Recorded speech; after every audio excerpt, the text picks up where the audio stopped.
Bien. Une fois on a terminé notre plan, avec bien sûr la cotation, je préfère vraiment gérer des points. Par exemple, si je supprime cette cotation, provisoire, juste pour vous montrer comment le faire, ça c'est numéro un. Dans le cours d'aujourd'hui, on va traiter comment ajouter une cotation. Pour la cotation, on va cliquer sur le menu Annoter, qui se trouve en haut.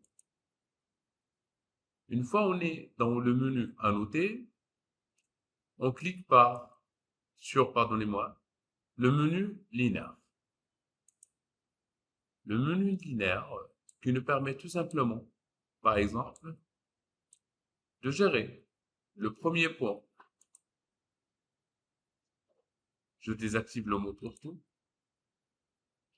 Faire le deuxième point. Ou vers le dernier point. Par exemple, je trouve ici une cotation de 5.3. Je clique pour activer. C'est la première technique. Je peux la répéter en cliquant sur la touche Entrée entre le premier et le deuxième point. Par exemple ici. Entrée une troisième fois entre ce point et ce point. La première remarque que vous faites certainement, que le shell de la cotation est très très important. On va y aller directement vers le menu Cote. On clique au-dessus de la flèche qui se trouve à droite ici, qui nous permet de voir bien sûr et de caractériser les styles de cote. Je clique sur Modifier. Le premier problème ici qu'on retrouve, c'est un peu la flèche, bien les flèches. Aussi, les lignes de flèche. Allons-y. On clique sur les lignes et j'observe ce qui se passe ici, dans cette fenêtre. Si je supprime par exemple cette ligne, il y a une ligne qui a été disparue. J'observe ce qui se passe. Bien, je viens de cacher les deux lignes, c'est-à-dire ces deux lignes-là que j'ai ici. Une autre chose, je peux en même temps désactiver les lignes de la flèche et garder qu'une simple cotation. On clique sur OK pour voir. Voilà. On a carrément supprimé les lignes. Modifier. Je garde maintenant mes deux lignes qui contiennent les flèches et je clique sur les flèches et symboles. Ici, j'ai une flèche qui est très importante. Fermée pleine. Je peux la remplacer avec d'autres indicateurs selon le choix. Je préfère vraiment soit utiliser une marque architecturale ou bien restons toujours dans les fermées pleines ou bien fermées vides. Ici, la marque de centre et la taille de la flèche. Dans la taille de la flèche, je trouve une valeur de 5, de 2.5, de 1. Elle a toujours une relation avec la taille actuelle. Dans mon cas de figure, j'aimerais bien vraiment réduire un peu la taille. C'est-à-dire que je suis dans l'obligation de donner une valeur inférieure à la 2.5. Allons-y, je prends par exemple une valeur de 1 et je clique sur OK. Ferme. Je pense que vous avez remarqué que j'ai une flèche inférieure à la valeur donnée. Je clique une deuxième fois sur la flèche modifier. Je clique sur le texte. J'ai un texte avec une hauteur de 2.5. Aussi, j'aimerais bien réduire un peu sa taille. Je mets soit 1, soit 0. quelque chose en tant que valeur. Je clique sur fermer et voilà maintenant, on a une valeur bien adéquate par rapport à notre plan et qui est hyper lisible. Maintenant, même si je supprime ma cotation et je le refais une deuxième fois, le premier point et le deuxième point, je le retrouve avec les valeurs ou bien les coordonnées que j'ai déjà données. C'est vraiment sur mesure parce qu'il y a de l'espace qu'il faut vraiment organiser entre les deux points.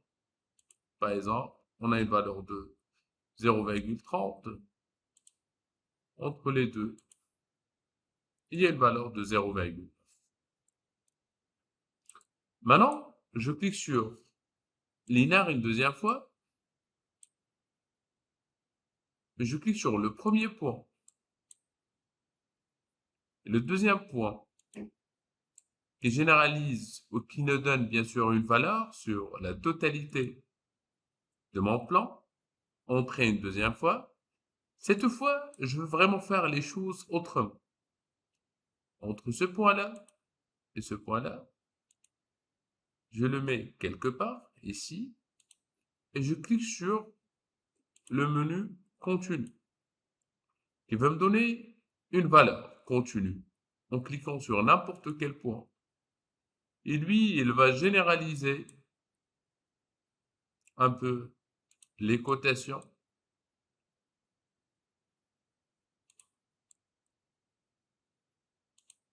selon le besoin.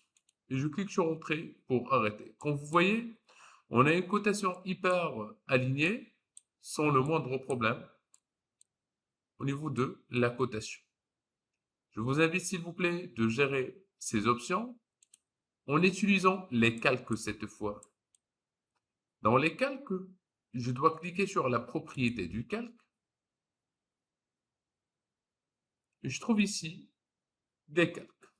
Donc, dans la cotation, je préfère le supprimer pour refaire un tout petit peu l'option, ou bien créer un autre plan qui me permet bien sûr de créer une autre cotation en cliquant sur Nouveau calque. Je vais la renommer cote 1 au cote 2024 avec une couleur au choix, peut-être l'orange ou bien le jaune, comme vous voulez, sans bien sûr oublier qu'on peut utiliser un type de trait comme on a déjà traité la dernière fois. On peut aussi charger si on veut une cotation avec un type de ligne un peu différent. Pour moi, je vais utiliser juste un solid line. Je clique sur OK. Quand vous voyez, la seule différence entre les icônes que vous voyez ici, c'est l'icône de la fenêtre, qui contient bien sûr comme OK, c'est-à-dire que c'est le calque activé. Si je veux maintenant travailler dans le calque activé, je clique sur le calque code 2024 et je clique sur l'icône définir courant ou bien Alt-C. Maintenant, une fois que je travaille sur quelque chose, si je sélectionne par exemple mes, mes cotations, je clique sur les calques et je clique sur 4 2024. Maintenant, comme vous voyez, j'ai carrément changé la couleur de la cotation et non pas juste la couleur de cotation, mais par contre, c'est aussi les éléments que je veux vraiment trier selon le besoin. Allons-y, on va créer par exemple un autre plan, un autre calque, pardon. Un nouveau calque que je vais le renommer par exemple fourniture ou bien aménagement, AMNG. Cet aménagement, je vais un peu changer sa couleur pour qu'il soit un peu différent. Et je veux vraiment travailler dans l'aménagement actuellement. Quand vous voyez la chose que vous voyez ici, vous l'avez déjà remarqué, qu'on est dans le calque AMNG. Bien, je clique sur le menu Vue et je passe vers Design Center. Tout doucement, oui, quand vous voyez, on a mes éléments ici, mais dans votre cas de figure, je ne sais pas. Donc, s'il vous plaît, si vous ne retrouvez pas les éléments de fourniture ici, il faut y aller dans le menu AutoCAD qui se trouve dans Autodesk. Bien sûr, c'est le nom de la société, Autodesk. On retrouve la version d'AutoCAD que vous avez. On clique sur AutoCAD. On cherche Sample, S-A-M-P-L,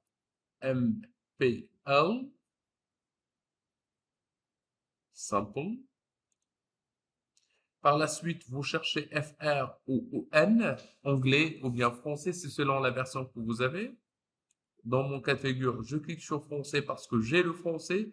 Si vous avez l'anglais, vous cliquez sur EN, US et vous cherchez Design Center. Maintenant, vous avez des catégories. Par exemple, si je clique sur Kitchen, en double-cliquant et on clique sur les blocs de Kitchen, je trouve par exemple des objets de Kitchen.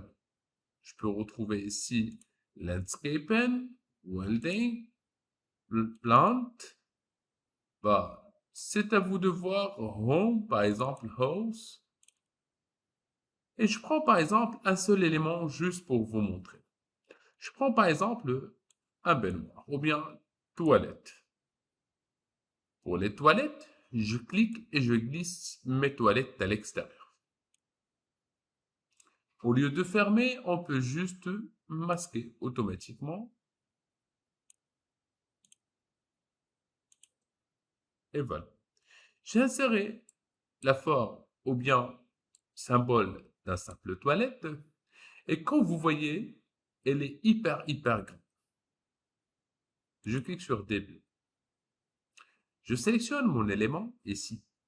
Vous voyez. Je vais y aller directement vers l'échelle. On a déjà expliqué l'échelle, mais aujourd'hui, on va le traiter avec un cas pratique. Je clique sur un point. Et comme vous voyez, je glisse un peu la souris. Et je peux réduire ou augmenter sa taille. Manuellement. Je répète, manuellement. Je vais bien essayer de vraiment réduire un peu sa taille. Je clique sur déplacer. Je sélectionne entrée et je sélectionne un élément. Je déplace mes toilettes quelque part ici. Je répète, je viens de le faire manuellement. Il n'y a pas d'échelle. Avant de dire est-ce que c'est bien ou non, bien sûr que non. Je crée par exemple un petit rectangle. Un petit rectangle. On a déjà dit que pour utiliser un rectangle, on va utiliser cut ou bien dimension en anglais. C'est entrée. Je travaille avec le mètre, c'est-à-dire 0.6, entrée, 0.6, c'est 60-60, entrée. Et ben voilà, j'ai créé un petit rectangle, un petit carreau, pardonnez-moi, de 60 sur 60. Je resélectionne toilette, et je clique sur échelle. À partir de ce point-là, cette fois, je peux gérer mes toilettes entre les deux points. Mais c'est pas le bon moment. Pourquoi? Parce que je clique maintenant sur référence en bas. Soit je clique sur le bouton référence, soit je clique sur R entrée. Et il vient me dire qu'est-ce que vous voulez en tant que référence. Je vais lui dire l'extrémité à gauche avec l'extrémité à droite vers le point donné. Vous allez me dire, monsieur, mais vous avez respecté le X et non pas le Y. J'aimerais bien vous dire que si je déforme, si je veux bien essayer de faire cette opération, je vais déformer l'objet. Donc, je dois respecter soit X, soit Y. On est d'accord? Ben, sinon, je dois carrément changer le dessin. Je clique maintenant sur le rectangle qui contient 60 sur 60 et vous pouvez à n'importe quel moment mesurer avec la distance rapide entre les deux points. C'est 0,6. Bien. Maintenant, je clique sur déplacer. Je sélectionne. Je mets mes toilettes dans le bon endroit. OK? Par la suite, certainement, c'est la rotation et non pas miroir. Je clique sur ce. Donnez-moi. Entrée. À partir de ce point-là, Maintenant, je peux cliquer en même temps en gardant la rotation et je clique sur le mode ortho qui facilite un peu la tâche. On est d'accord? Je clique sur déplacer. Je sélectionne le point et je le mets ici. Je désactive le mode ortho directement avec le mur, s'il vous plaît. Directement avec le mur et je veux vous dire pourquoi. Par la suite, je sélectionne mon objet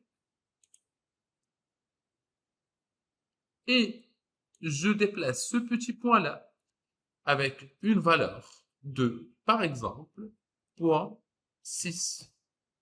On est d'accord? Avec 0.6, pardon, 0.6, je répète, je vais le déplacer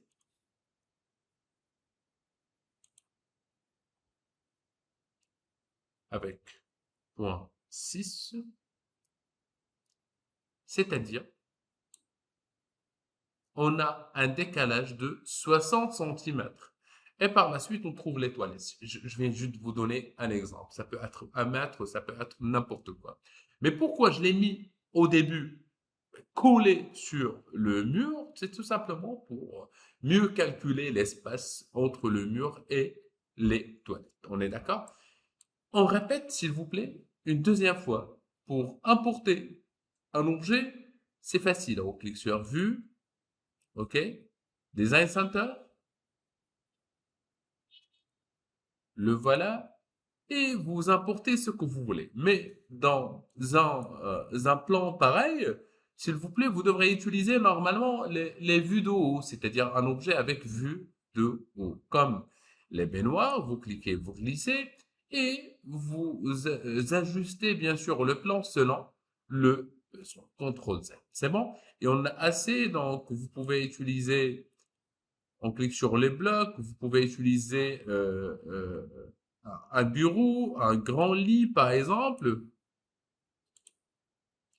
un grand lit comme celui-là, et on retourne un tout petit peu, on clique sur mise à l'échelle de cet objet-là, si vous voulez, et on peut en même temps, je sais pas, peut-être on va le faire directement cette fois, sans la perte de temps. On dit que je veux un rectangle, je sais pas, euh, de 2 mètres. Oh, bah, c'est trop, 2 mètres pour un appartement de 60 mètres carrés. On va utiliser un 6 sur un 4, 1.4, c'est correct, sur 1.4 une deuxième fois. OK? Donc, la chose la plus importante, c'est 1.4. Je clique sur le lit, mise à l'échelle, je sélectionne ce point-là. Je peux le faire comme ça, mais comme ça, c'est juste approximatif, s'il vous plaît. Je clique sur référence, je clique sur le premier point, le deuxième point, vers le point d'arrivée, et c'est tout. Je sélectionne la première forme et je déplace mon objet. C'est hyper simple. Donc, déplacer l'objet à partir de ce point-là, voilà, et je sais pas, ici. Et vous pouvez certainement le déplacer. On clique comme ça, comme j'ai déjà expliqué. Je déplace mon objet à partir de ce point-là, ok, avec une valeur au choix, je sais pas, de 0.9, c'est juste un exemple. On a 0,9 ici, vous avez plus d'espace ici que vous pouvez le gérer avec d'autres éléments. Pourquoi on utilise les calques? Et ça, c'est très important. Les calques, on peut gérer les calques, c'est-à-dire désactiver même le calque courant. On peut le désactiver. On peut désactiver le calque des fenêtres. On peut les réactiver. On peut, par exemple, verrouiller. Et ça, c'est bien. On peut geler, c'est-à-dire geler, oui, geler pour ne plus bouger. On peut le voir, mais on ne peut pas le déplacer ou bien le supprimer. J'ai cliqué sur supprimer, mais ça ne marche pas. On est d'accord, je ne peux pas l'utiliser. Elle est vraiment geler. Donc, s'il vous plaît, vous pouvez utiliser ce que vous voulez. Vous pouvez verrouiller, vous pouvez geler, vous pouvez masquer, vous pouvez, je sais pas, gérer les calques. Et ça, c'est très, très important. On est d'accord? Donc, on a utilisé la cotation, s'il vous plaît. Je vous demande de aménager votre plan au choix, mais en respectant bien sûr les dimensions de notre appartement. Merci et à la séance prochaine.